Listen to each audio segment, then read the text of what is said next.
मैं हूं आपके साथ अंकिता पाल। बुलेटिन की शुरुआत करते हैं। मदर्स डे पर समाज सेविका एंकर तनुश्री ने JNK PRC doctor Rashmi Singh से खास बातचीत की है। ये कार्यक्रम नोएडा स्टूडियो में आयोजित किया गया। डॉक्टर रश्मि सिंह ने मदर्स डे पर खुलकर बातचीत की और अपने अनुभवों को साझा किया। आइए क्या कुछ कहा है डॉक्टर रश्मि ने, आपको भी सुनाते हैं। नमस्कार दोस्तों, आप सभी को मदर्स डे की हार्दिक शुभकामनाएं। आज का दिन माओं के नाम, उनकी ममता, उनकी ताकत और उनके बलिदान के नाम। और आज हम सबके साथ एक ऐसी महिला उपस्थित है जिन्होंने अपने जीवन के हर कदम पे विमेन एम्पावरमेंट और ह्यूमन प्रोग्रेस पे काम किया है। हमारे साथ उपस्थित है doctor Rashmi Singh ji. Thank you. नमस्कार। नमस्कार। ये एक सीनियर IAS ऑफिसर हैं जिन्होंने स्त्री शक्ति और मिशन कन्वर्जेंस जैसे बड़े बड़े प्रोग्राम के इनिशिएटिव शुरू किए और इसको इंटरनेशनल लेवल पे बहुत एप्रिसिएशन भी दिया गया। डॉक्टर रश्मि सिंह जी आजकल जम्मू कश्मीर में प्रिंसिपल रेसिडेंट कमिश्नर हैं और वहां के यूथ आर्टिसन और महिलाओं के लिए नई नई अपॉर्चुनिटीज क्रिएट कर रही हैं। तो चलिए आज उनके पर्सपेक्टिव से एक माँ के बलिदान, उनके ताकत और उनकी ममता के बारे में कुछ चर्चा करते हैं। डॉक्टर रश्मि सिंह जी, आपने अपनी जिंदगी विमेन एम्पावरमेंट को डेडिकेट कर दी। आज मदर्स डे पे आप कुछ ऐसा एक्सपीरियंस बताना चाहेंगे अपनी माँ के रिलेटेड जिसने आपको एक मोटिवेशन फैक्टर दिया इस लाइन में आने के लिए? देखिए, मुझे लगता है कि माँ ने जो सबसे बड़ा काम किया और जो मुझे बनाने में, मेरी दृष्टिकोण को बनाने में, सोच को बनाने में जिसका बहुत बड़ा कंट्रीब्यूशन है, वो ये था कि बेटे और बेटी में कभी भेदभाव नहीं किया और समान जो अवसर होता है उसको देने के लिए वो इतने करीब जब हम पढ़ाई कर रहे थे तो बहुत दशक बीत गए। 30 साल तो मेरी नौकरी के हो गए। तो आप सोचिए कि मैं पढ़ाई कब कर रही थी। तो करीब 40 साल पहले की मैं यह बात कर रही हूँ। तो उस समय भी समाज में रूढ़िवादिता तो थी। लोग कहते थे कि भाई आप क्यों इतना बेटी को, जब देखते हैं वो किताब लेकर के बैठी रहती है तो उसको थोड़ा किचन में सिखाइए, खाना बनाएगी, आगे शादी होगी और मतलब घर का ख्याल रखना होगा। तो यानी लोगों की सोच ऐसी थी कि यदि हम पढ़ाई कर रहे हैं तो हम घर का ख्याल नहीं रख सकते। लेकिन माँ की सोच ऐसी थी कि अभी उसका वक्त है पढ़ाई करने का, तो उसको बिना डिस्ट्रैक्शन के यदि वो पढ़ाई कर रही है तो मैं उसको डिस्टर्ब नहीं करूंगी। और बेटे और बेटी में वही जो अवसर की बात है कि जब अगर बेटा, हम उससे नहीं एक्सपेक्ट कर रहे हैं कि वो जाकर के चूल्हा चौका संभाले, तो हम बेटी से क्यों एक्सपेक्ट कर रहे हैं। तो ये भावना जो उनकी थी, कहीं ना कहीं मुझे ये लगा कि वाकई उन्हें मेरे ऊपर कॉन्फिडेंस भी है, उम्मीद भी है कि अवसर तो है। लेकिन उन्हें लगता था कि बेटी को अगर अवसर मिलेगा तो बेटी भी परिवार का नाम रोशन कर सकती है, ऐसा उनकी भावना थी। तो वो तो आपकी जिंदगी की एक्चुअल सुपर हीरो निकली। तो बिल्कुल बिल्कुल। और वो ये भी मानती थी कि जब वक्त आएगा तो वो सब कुछ करेगी, कि घर संभालना है, चूल्हा संभालना है, वो भी करेगी। लेकिन अवसर यदि है, पढ़ाई का समय है, उस पढ़ाई के समय में फोकस जो है वो हिलना नहीं चाहिए। तो मुझे लगता है एक बड़ा टेक अवे मेरी जिंदगी में रहा है। जब मैं महिलाओं के सशक्तिकरण के लिए काम करती हूँ तो मुझे यही लगता है कि जिस तरह का अवसर मुझे मिला, कोई भी बच्ची जो है वैसे अवसर से महरूम नहीं हो पाए, उसको भी समान अवसर मिले अपनी प्रतिभा को निखारने का। और जिसको हम कहते हैं कि optimum potential growth and development जो होता है, एक हर आदमी के अंदर एक प्रतिभा होती है, हुनर होता है, उसकी क्षमता होती है। लेकिन उस क्षमता का विकास कैसे होगा यदि उसको अवसर नहीं मिलेगा। आपने ये बात बहुत सही बोली कि एक लड़की और लड़के में जो भेदभाव आजकल की दुनिया में होता है वो नहीं होना चाहिए। कहते हैं कि लड़का और लड़की समान है। हम शारीरिक समानता की बात तो नहीं कर रहे हैं, हम बात कर रहे हैं एक दिमागी समानता की और अवसर की समानता, अवसर की समानता की। ये बहुत बड़ी बात बोली आपने। शिक्षा का अवसर बच्चे दोनों को मिले, फिर चॉइस उनके पास रहेगा वो क्या बनना चाहते हैं। बिल्कुल सही। और आपकी इतनी अच्छी सोच के बाद मैं एक और सवाल आपसे पूछना चाहूंगी कि आपके लाइफ ग्राफ को अगर देखा जाए तो आपने एक बहुत अच्छे लीडरशिप क्वालिटी से अपना पूरा जर्नी आगे बढ़ाया है। तो मैं ये आपसे पूछना चाहूंगी दर्शकों के जरिए कि ऐसी कौन सी एक माँ की वो क्वालिटी है जो एक लीडर में होनी चाहिए? देखिए, एक लीडर में एक तो ये होता ही है कि हम कैसे बाकी लोगों के लिए रास्ता बना पाए।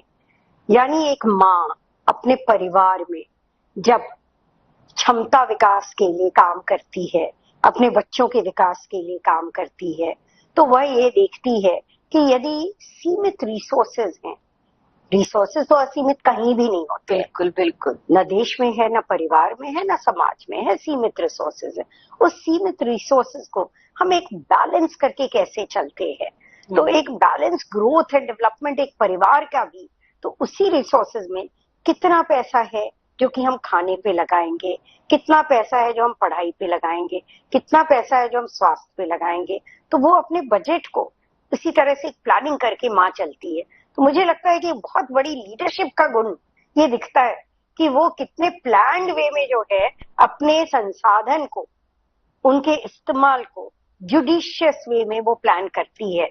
और ये तो एक लीडरशिप का एक बहुत बड़ा गुण होता ही। एक बहुत बड़ी बात कही है मैम ने कि एक माँ जिस तरीके से अपने घर को चलाती है, कहीं ना कहीं उस तरीके से हमारा एक पूरा देश चलता है।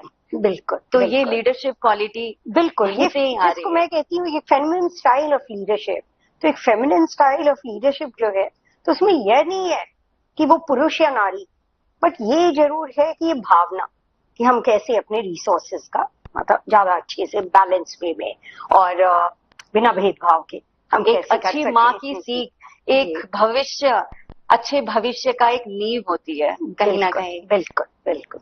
अब मैं आपसे, आपके बहुत सारे अचीवमेंट्स हैं, कुछ अचीवमेंट्स मैंने शुरुआत में गिना भी दिए, बट उनके बारे में मैं आपसे थोड़ी सी और अच्छे से उनके बारे में बात करना चाहूंगी।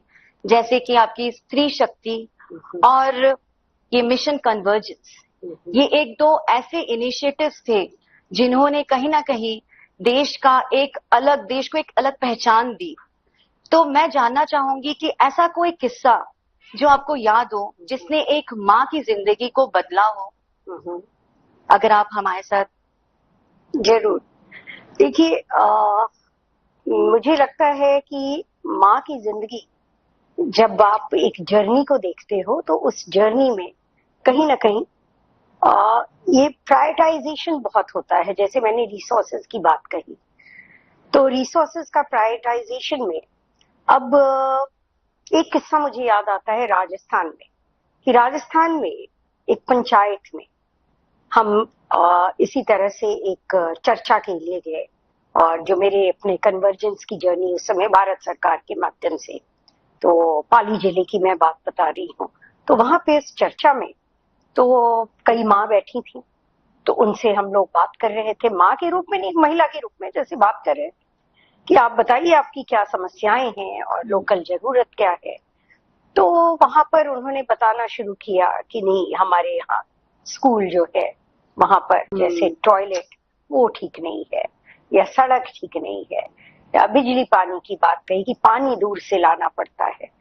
तो देखिए, वहां पे एक पंचायत सचिव जो बैठा था वो कहता है कि देखिए ये जो मैडम आई है मेरे लिए, तो ये तो महिला सशक्तिकरण की बात आपसे करने आई है, ये फिजूल बातें आप लोग क्यों कर रहे हो इनके साथ।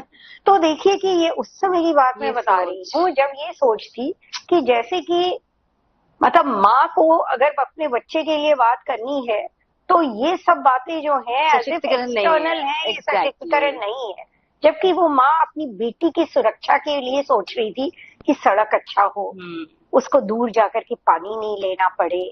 बिल्कुल। तो मतलब आज की तारीख में सरकार की जो प्राथमिकताएं रही हैं, आप लोगों ने देखा होगा कि कैसे वो ईंधन है, वो गैस है, उज्ज्वला योजना के माध्यम से, या फिर घर घर जल की जो योजना है, तो ये जो प्राइवेटाइजेशन है ये किसको मदद कर रही है? वो हर माँ को मदद कर रही है। तो मुझे लगता है कि एक सरकार का एक बहुत बड़ा एक जो आयाम है, जो लगता है कि एक बड़े पॉलिसी के रूप में, डिपार्टमेंटल स्कीम के रूप में जो देखा जाता है, अल्टीमेटली इसका अगर बेनिफिट देखें तो एक माँ किया वो चेहरा मुझे याद आता है जो बहुत सालों पहले स्त्री शक्ति मिशन कन्वर्जेंस, हमारा एक मिशन फॉर एम्पावरमेंट जो बाद में बेटी बचाओ बेटी पढ़ाओ के रूप में उभरा।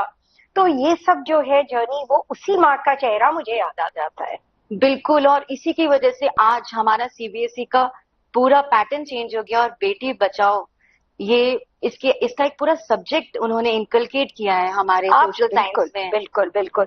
और देखिए कि ये मतलब सिर्फ सब्जेक्ट पढ़ाई के लिए नहीं है, ऐसे भी आप देखिए कि आउटकम किस क्षेत्र में है, वो आर्मी है, वो एयरफोर्स है, आप रोज देखेंगे कि जो वीर कन्याएं हमारी आ रही हैं इन सभी फील्ड्स में। तो ये हमारे लिए बड़ी गर्व की बात है। एक माँ की सोच है, एक माँ जिसने सोचा, शिक्षा के बारे में सोचा, सड़क के बारे में सोचा, अपनी बच्ची के समय को बचा करके वो कैसे उसका सदुपयोग कर पाए ताकि वो एक पूरी तरह से एक नागरिक के रूप में जो है आत्मनिर्भर बने और हम सबके लिए गर्व के रूप में रहे। बिल्कुल। और मैं जानना चाहूंगी, आजकल आप जम्मू कश्मीर में रेसिडेंट कमिश्नर हैं, आपने वहां पे बहुत अच्छे अच्छे इनिशिएटिव शुरू किए। हेलो जम्मू कश्मीर, आपने वहां पे संभाव उत्सव शुरू किया है। तो इन सब से आपको पता ही है कितना सेंसिटिव एरिया है वहां पे, और लेकिन वहां के यूथ को, आर्टिसन को कितना अच्छा मौका दिया है आपने आगे बढ़ने के लिए। तो वहां की माओ का इसके ऊपर क्या दृष्टिकोण है? देखिए जो महिलाएं हैं उनकी बहुत अच्छी भागीदारी रही है इन सभी प्रयासों में। वो दिल्ली का संभाव उत्सव हो हमारे रेसिडेंट कमीशन पृथ्वीराज रोड में, या महिलाएं जब उठ करके लखनऊ में हमारे आकांक्षा हाट में आई, या महिलाएं जम्मू कश्मीर के अलग अलग जिलों से महाकुंभ में उन्होंने आकर के प्रदर्शनी में भाग लिया। और वहां प्रदर्शनी जो कि एक आकांक्षा, एक उत्तर प्रदेश का आईएएस ऑफिसर्स वाइफ एसोसिएशन, उसकी भी मैं अध्यक्षा हूँ। तो एक ड्यूअल हैट हो गया कि इधर रेसिडेंट कमीशन का हैट हो गया और उधर उत्तर प्रदेश की आकांक्षा के अध्यक्षा का हैट। तो दोनों हैट को मिलाते हुए मुझे ये लगा कि अगर ये इन बहनों को, जो हमारे जम्मू कश्मीर की बहनें हैं, जो समूह में, स्वयं सहायता समूह में कुछ न कुछ अपना व्यापार, कुछ न कुछ रोजगार के लिए जो है वो सतत परिश्रम कर रही हैं और अपने हुनर से वो कुछ घर में बैठे हुए बना रही हैं, उनको यदि इनको दिखाने का, प्रदर्शन करने का मौका मिले, बिक्री करने का मौका मिले और लोग ज्यादा से ज्यादा उनके प्रोडक्ट्स को देख पाएं और उसकी पहचान कर पाएं और सही प्रोडक्ट जो होता है उसका मूल्यांकन कर पाएं। क्योंकि आपने देखा होगा कि आजकल लोग मूल्यांकन करने में मुश्किल होता है कि क्या हाथ से काम किया गया है, किस चीज में कितना मेहनत है, तभी तो मूल्यांकन होता है। वही चीज यदि आप मिल का बना हुआ सामान लीजिएगा तो वो सस्ता मिलेगा, हाथ का मूल्यांकन। तो मेरा प्रयास ये रहा कि ऐसी सभी माओं को, ये जो माँ है उनके हाथ के काम का मूल्यांकन लोग समझे, उसकी पहचान करें और उसके लिए जो है दूर दूर तक वो महिलाएं खुद जाने के लिए तैयार हुई। तो ये यात्रा थी उनकी कि सोचे कि महाकुंभ के स्टॉल में भी उन्होंने कई दिन तक जो है वो अपने सामान को जब वो लेकर के आई वहां के प्रदर्शनी में, और लोग इतना सराहनीय उनके प्रोडक्ट्स को वो सिर्फ देखते ही नहीं थे, बिक्री होती थी, मूल्यांकन अच्छा होता था और आगे के लिए नेटवर्क्स भी मिलते हैं। कुछ तो होता है कि आपने उस समय बिक्री की, लेकिन आगे के वो नेटवर्क्स बड़ा हेल्प करते हैं। तो ऐसा जो है हमारे संभाव उत्सव के माध्यम से यहाँ पर प्रयास किया गया और रेसिडेंट कमीशन में ये पहला प्रयास था जहां हम लोगों ने डायरेक्टली जो है अलग अलग जिलों की महिलाओं से हमारे डिपार्टमेंट के माध्यम से एक संपर्क स्थापित किया। वो रूरल डेवलपमेंट हो, वो अर्बन डेवलपमेंट, वो SC ST OBC minority department है, कॉर्पोरेशन है, उसके माध्यम से हैंडीक्राफ्ट डिपार्टमेंट है, उसके माध्यम से। तो ऐसे बहुत सारी महिलाएं जिनको मौका नहीं मिल पाता था, उनको भी हम लोगों ने कोशिश की कि उन्हें हम यहाँ तक लेकर के आए। लखनऊ बहुत महिलाएं जो कहीं पहली बार वो कश्मीर से बाहर निकली थी, पहली बार कहीं जम्मू के अलग अलग जो हिली क्षेत्र है उससे वो बाहर निकली थी, उनके लिए नई दुनिया थी। तो ये जो नई दुनिया है वो कई बार जो है उनके जिंदगी में बहुत बड़े बड़े मोड़ जो है वो बदलाव ले आती है। तो जम्मू कश्मीर के महिलाओं के लिए ये नए भारत की एक नई सोच जैसी है। ये संभाव उत्सव, जैसा मैम ने बोला, ये संभव है जम्मू कश्मीर की महिलाओं के लिए भी। अब मैं इन सब चीजों से हटके, हम सब जानते हैं कि अभी भारत की सिचुएशन थोड़ी सी सेंसिटिव है, तो मैं एक माओ के लिए एक छोटा सा संदेश डॉक्टर रश्मि सिंह जी से पूछना चाहूंगी। अभी सब बॉर्डर पे सब जवान गए हुए हैं, अपनी माँ को कहीं ना कहीं वो एक आखिरी अलविदा बोल के ही घर से निकले हैं। चाहे वो आर्मी के बटालियन के जवान हो, चाहे वो एयरफोर्स के स्क्वाड्रन के हो, या फिर वो नेवी के फ्लीट के जवान हो, उन माओ को आप किस तरीके से अपने मन को ताकतवर बनाने के लिए एक कोई ऐसी कोई अच्छा सा संदेश अगर आप देना चाहें जिससे उनको एक ताकत मिले? मुझे लगता है कि वही संदेश तो मैं ये देना चाहूंगी कि वो अपने अंदर गर्व की भावना महसूस करें कि हमने अपने बच्चे को पाल पोस करके इस लायक बना दिया है कि वो देश की सेवा कर रहा है, देश के लिए समर्पित है। तो वो सिर्फ अपने परिवार के दायरे में बंधा हुआ नहीं, सिर्फ उस माँ का बेटा नहीं, बल्कि पूरे भारत माँ का बेटा है, भारत माँ की बेटी है। वो गर्व वो महसूस करे, तब अपने आप जो है मन शांत भी होगा और उस धैर्य के साथ में वो उस दिन का इंतजार करे जब वो गर्व जो है, उस नाम का गर्व पूरे देश को, पूरे देश में फैलता है। बिल्कुल, उसका सुपुत्र और सुपुत्री नहीं है, पूरे देश के पुत्र। आज वो सबकी सुपुत्र और पुत्री है। तो और हर परिवार उन माओं को कहीं ना कहीं बहुत सारा सपोर्ट दे रही है। बिल्कुल। अब एक छोटा सा और सेंसिटिव क्वेश्चन पूछूंगी मैं आपसे। अभी पहलगाम में जो अटैक हुआ, वहां पे बहुत सारे सिविलियन टूरिस्ट अपनी बीवियों के सामने और अपने बच्चों के सामने शहीद हो गए। कहीं ना कहीं वो माएं जो आज अपने उन बच्चों को संभाल रही हैं और उन बच्चों के सामने उनके पिताजी शहीद हो गए, उन माओं को एक साइकोलॉजिकल सपोर्ट के लिए आप ऐसा कुछ एक संदेश देना चाहेंगे? क्योंकि होना तो ये नहीं चाहिए था, बट जो चीज हो गई है उसके लिए अगर हम उनके साथ खड़े हो पाए और उनको एक अच्छा संदेश दे हम सबको देखिए खड़े तो होना है, उनके साथ खड़े होना है, पूरा देश उनके साथ खड़ा है। बिल्कुल, सिर्फ मैं कुछ नहीं हूँ, पूरा देश उनके साथ खड़ा है और पूरी भावना के साथ में खड़ा है। ये उस माँ को समझना होगा और उस माँ की मतलब मुझे पता है बहुत चुनौती है, हम लोग का कुछ कहना जो है किसी के दुख को कम नहीं कर सकता है, ठीक है, लेकिन क्योंकि उसकी अपनी यात्रा है, लेकिन उस यात्रा में वो महसूस करे कि कैसे हम सब भावना से उनके साथ जुड़े। वो देश देख रहा है उस भावना को। आज डॉक्टर रश्मि सिंह जी ने आज हमें कुछ ऐसी बातें बता दी जिससे हमें ये पता चल गया कि एक माँ सिर्फ अपना घर ही नहीं, अपने देश के भविष्य को भी तय करती है। उनकी सोच, उनके विजन हम सबके लिए एक बहुत बड़ा इंस्पिरेशन है। Thank you so much ma'am. Thank you. और अब इस मदर्स डे के कार्यक्रम को यही खत्म नहीं करेंगे हम। अब मेरी सहयोगी सपना चरण जी, वो इनके साथ अपना सेशन आगे बढ़ाएंगी। धन्यवाद। तो वहीं बॉलीवुड एक्टर अजय देवगन और Riteish Deshmukh starrer Raid 2 box office पर धमाल मचा रही है। अजय देवगन और रितेश देशमुख जहां पर दमदार किरदार निभा रहे हैं, तो वहीं दूसरी तरफ अमित सियाल जैसे अभिनेता भी जिनके डायलॉग फिल्मों में जान डाल रहे हैं। रेड 2 फिल्म को लेकर अमित सियाल से खास बातचीत की हमारी ब्यूरो हेड सपना चारण ने, आपको दिखाते हैं।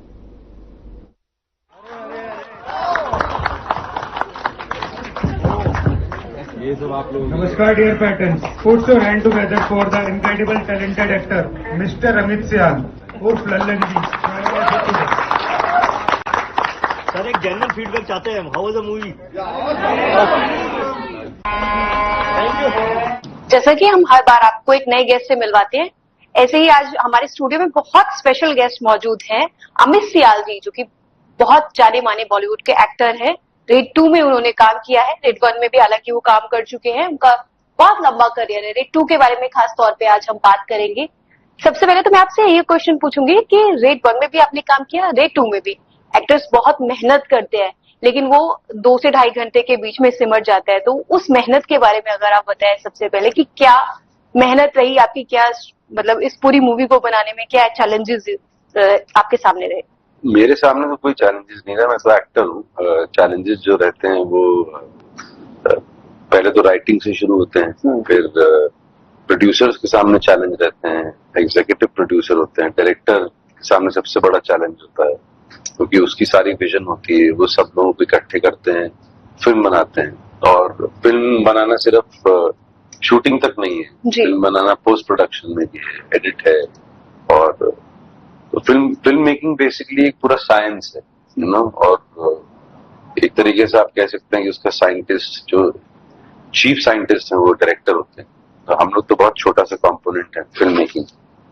एक्टर्स की जहां तक मेहनत की बात है, रेड 2 में इतनी कुछ खास मेहनत करने की जरूरत पड़ी नहीं क्योंकि ऑथर बैक रोल है और लिखा ही ऐसे गया है ताकि लोगों को हंसी आए, उनको कॉमिकल रिलीफ मिले। और बहुत समय से मैं कोशिश कर रहा था कि कुछ इस तरह के काम किया जाए, थोड़ा लाइट हार्टेड हो, स्लाइस ऑफ लाइफ हो। और तो बहुत अच्छा स्क्रिप्ट लिखा हुआ था, मुझे बस अपने डायलॉग याद करने थे और जाके काम करना पड़ा। बहुत अच्छा रिएक्शन आ रहा है पब्लिक का भी। आप खुद ही थिएटर में गए, जी। हमारी टीम ने भी देखा कि आप थिएटर में खुद मौजूद थे, बहुत अच्छा रिएक्शन देखने को मिला। उस पर आपका क्या? बहुत अच्छा लगता है, ऑलमोस्ट फुल था पिक्चर, बहुत अच्छी, इट्स वेल रिसीव्ड और लोगों को बहुत मजा आ रहा है। मेरे काम को देख के बहुत मजा आ रहा है और it was quite surprise for me. ऐसा कुछ प्लान नहीं था, ऐसे चले गए हम देखने की, देख के आते हैं क्या रिएक्शन है। और आई थिंक ऑडियंस के लिए बहुत ज्यादा सरप्राइजिंग फैक्टर था। आई थिंक उनको कुछ 30 सेकंड लग गए पहचानने में कि कौन हूं मैं। और but very well received, it was made me really really glad and happy that people are enjoying. Specifically अगर अपनी टॉपिक के लिए कहा कि लाइट सी मूवी थी, लेकिन जो ये टॉपिक है रेड, जो दिमाग अगर लोग सुनते हैं तो एक बार डर जाता है हर आदमी की रेड। तो वो रिएक्शन देखने के टाइम पर पब्लिक के अंदर जो एक जोश आता है, तो उस टॉपिक को कई बार नेगेटिव पॉजिटिव दोनों वे में लिया जाता है। तो आप उसमें क्या नेगेटिव और पॉजिटिव? नहीं, नेगेटिव तो कुछ है ही नहीं फिल्म के बारे में। Essentially the story is about जो हम लोग बचपन से सुनते आ रहे हैं, गुड वर्सेस इविल। और एक हीरो है, एक विलन है, और हीरो जो है वो विलन को कैसे उसके अंजाम तक पहुंचाता है, जेल में पहुंचाता है। और हीरो के आसपास जो उनको सपोर्ट करने वाले लोग हैं वो क्या मदद करते हैं। बहुत सिंपल सी स्टोरी है, बट हाँ, ये आपने सही कहा कि एक क्योंकि हार्टफेल्ट स्टोरी है, एक लार्जर कॉज है, एक मैसेज है फिल्म में, तो वो लोगों तक पहुंचता है और उनके अंदर जोश जगाता है। वही पॉइंट है कि आप फिल्म से एंटरटेन हो और 2-2.5 घंटे के लिए आप अपनी रोजमर्रा की जिंदगी भुला पाए और इन्वॉल्व हो पाए सिनेमा में। तो it's like a true blue classic old cinema. Being an actor, आपकी कोशिश रहती है जैसे कि आप लोगों को एंटरटेन करें, बेहतर से बेहतर ऐसी मूवीज चूज करें, ऐसे टॉपिक्स चूज करें जो लोगों को बहुत पसंद है। तो रेड आपको ऐसा मतलब क्या सबसे ज्यादा इसमें अट्रैक्टिव लगा कि हाँ ये पसंद ही आएगा लोगों को? क्योंकि आजकल सिनेमा बहुत आप पब्लिक का व्यू सोचे ना तो बहुत फ्लक्चुएट होता है। कभी आप किस तरह की मूवी देख रहे हैं, क्योंकि हॉलीवुड में भी आजकल लोगों का बहुत ज्यादा इंटरेस्ट आने लगा है, तो बॉलीवुड में रेड जैसी मूवीज आती है तो लोगों का एक दोबारा से इंटरेस्ट जागता है। तो उसके बारे में अगर आप कुछ देखिए, मुझे लगता है कि कोई भी स्टोरी, जैसे मैंने पहले भी कहा, एक लार्जर कॉज के साथ बनाई जाए, लार्जर कॉज को एड्रेस किया जाए, जैसे कि एक क्लासिक स्टोरी है गुड वर्सेस इविल, और उसको अच्छे तरीके से पेश किया जाए, ऑनेस्टली पेश किया जाए, गिमिकी ना हो, तो लोगों के साथ अटैचमेंट हो ही जाता है फिर सिनेमा का, और लोगों को भी हो जाता है सिनेमा के साथ। और red I think classic example है। केसरी 2 भी इसी तरीके की फिल्म थी जिसमें हम लोगों को कभी पता ही नहीं था कि शंकरन नायर करके भी एक इंसान है जिन्होंने अंग्रेजों के खिलाफ एक कोर्ट केस लड़ा था जलियांवाला बाग की ट्रेजेडी के बाद। तो इस तरीके का सिनेमा अगर हम बनाएंगे तो लोग और ऑडियंसेस 100% जुड़ेंगे। आपके कैरेक्टर को देख के जब मूवी में लोग देखते हैं तो उनके चेहरे पे एक अलग से हंसी आ जाती है, कुछ इस तरह का रोल है उस कैरेक्टर के बारे में अगर आप शक्ल ही ऐसी है। नहीं, या आप, मैं बल्कि एक कॉम्प्लीमेंट आपको देना चाहूंगी कि मतलब जिस तरह से आप सीनियर ऑफिसर दिख रहे हैं उस मूवी में, सामने से देखा जाए तो आप बहुत मतलब यंग और मतलब डायनामिक पर्सनालिटी। पैसे मिले थे बुढ़े होने के ना उसमें, ओके, थोड़ा एजेड होने के। नहीं मैं मजाक कर रहा हूँ। ये देखिए क्या है, कैरेक्टर मिलता है तो आप उसके लिए तैयारी करते हैं। कम से कम फिजिकली तो कैरेक्टर की तरह दिखना ही चाहिए। तो एक कॉन्शियस चॉइस थी कि चाल बदली जाए, कपड़े पहनने का तरीका अलग हो, एक नॉटीनेस हो कैरेक्टर में, और एक इस तरीके की चीज हो कि लोगों को समझ में ना आए कि ईमानदार है कि बेईमान है। तो आई थिंक वो लोगों को भी सस आउट करने में अच्छा लगता है। लोगों के अंदर अगर आप डिटेक्टिव जगाओगे तो उनको डिटेक्टिव बनने में बहुत मजा आता है। मुझे लगता है पब्लिक भी बहुत एंजॉय कर रही है इस मूवी को, और आज आपने हमारे स्टूडियो में आके हमसे इस मूवी के बारे में बातचीत की, बहुत अच्छा लगा हम लोगों को भी। लेकिन इस टॉपिक से हटके, वैसे तो हम मूवी के बारे में ही बात करने के लिए यहाँ बैठे थे, लेकिन इस समय थोड़ा सा माहौल हमारे देश में बहुत अलग सा चल रहा है। अगर आप इसमें कुछ जवानों के लिए, हमारे जो बॉर्डर पे जाकर लड़ रहे हैं, उनकी फैमिलीज के लिए, और उनको कुछ एक प्रोत्साहन, कोई मैसेज देना चाहिए। हम सब एक साथ खड़े हैं आप लोगों के पीछे, हमारी सेनाओं के पीछे, और हमारी सरकार के साथ। और जो पहलगाम में हुआ उसका बदला जो आप ले रहे हैं हमारे एवज में, वो सालों साल, डेकेड तक याद रखा जाएगा। और हमारा साथ आपके साथ है। आपको जो करना है वो करिए, और हम आपके पीछे खड़े रहें। थैंक यू सो मच हमारे साथ बातचीत करने के लिए और अपना एक बहुत ही ब्यूटीफुल सा मैसेज देने के लिए। तो ये थे हमारे साथ अमित सियाल जी, जिन्होंने हमसे बातचीत की रेड 2 मूवी के बारे में। और आप सबसे भी हम लोग को कहना चाहेंगे, एक बार जरूर जाए, रेड 2 जरूर देखें।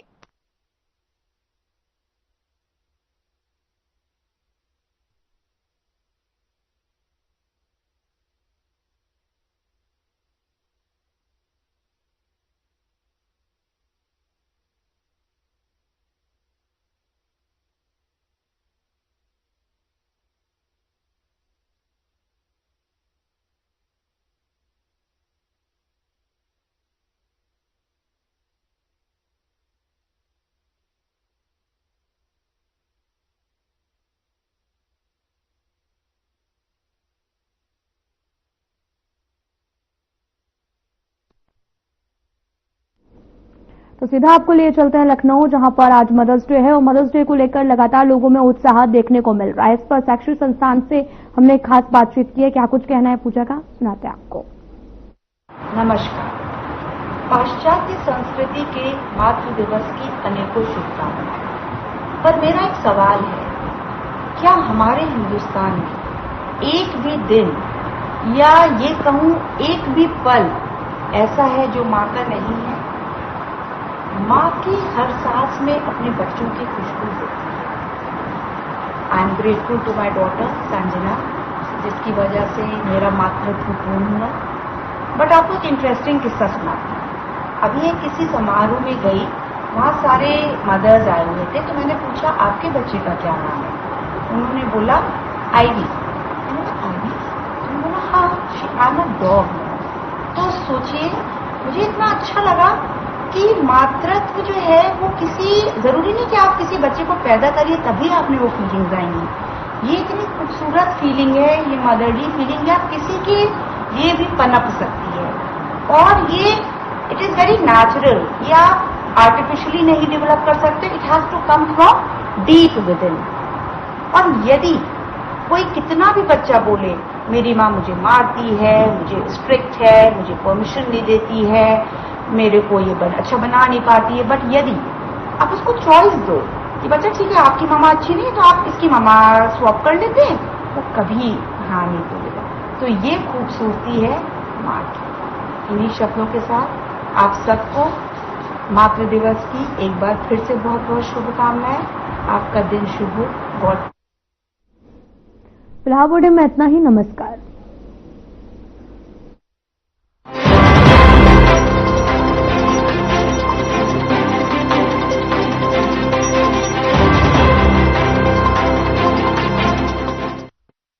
क्या रंग खिला